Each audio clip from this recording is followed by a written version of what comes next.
I'm going to give you an example here.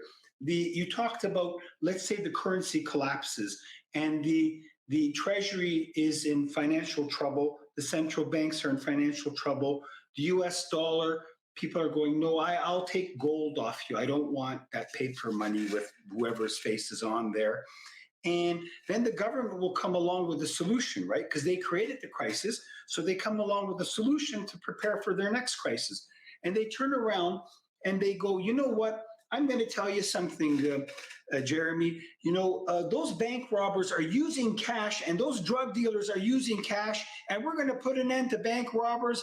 We're going to put an end to drug dealers and money laundering and those bad guys. And all your money is going to be central digital bank currency. So what they're going to do is put people on it. People like you are awake and you're going, well, what's wrong with that? Well, once I have you on central digital bank currency, the way I do it is when I manufactured my crisis is this.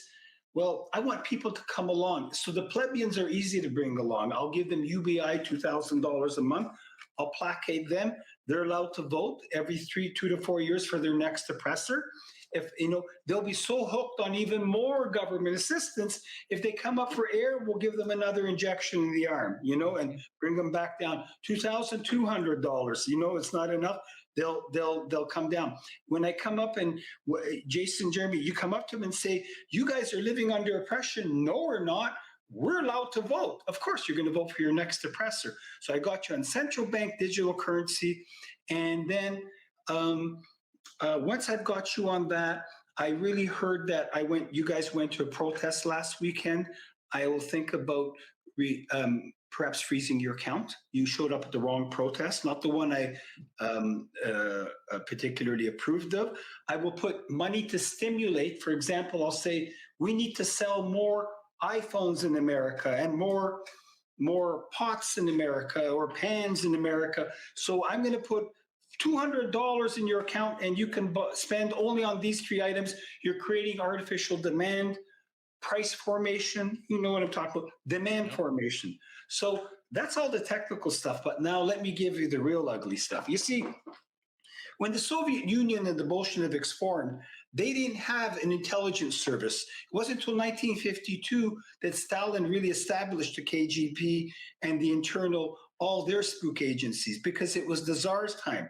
Mao was always struggling, even in the late 30s, and he was not in power till I believe 47, 48, when the communists took over from the KMT, Chiang Kai-shek.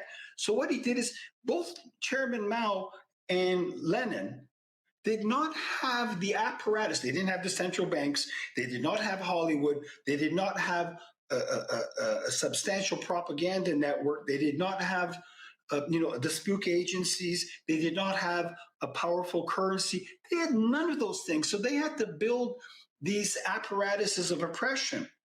But what happens now is, see, America is turning around and all their world, the world leaders and Davos and Charles Schwab, they're turning around and saying, hold on, the Chinese got smart. They're not as foolish as Mao and Lenin. What we will do now is we will let large corporations survive.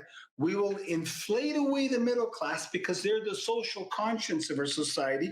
Because as being in middle class, I believe in rule of law.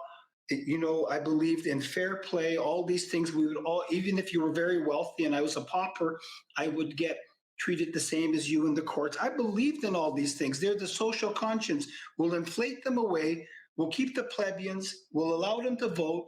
I will keep the large corporations. If I need some smaller, medium ones, they can come along for the ride. I'll make them lower members of the Cabalatocracy. Just like, I want to join the Freemasons so I can be part of that big in crowd. So, poor Joe, I can be maybe an entry-level Freemason. I'm happy now, right? Yeah. Because the rest are not. So I keep this central control. I merge, they live off the fruitions parasitically off the large corporations.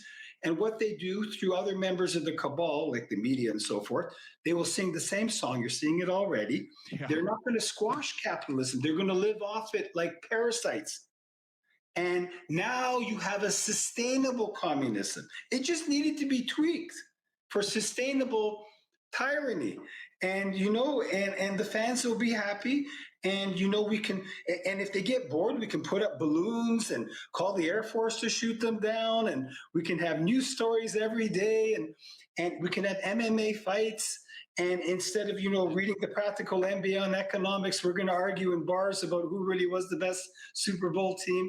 Anyways, just like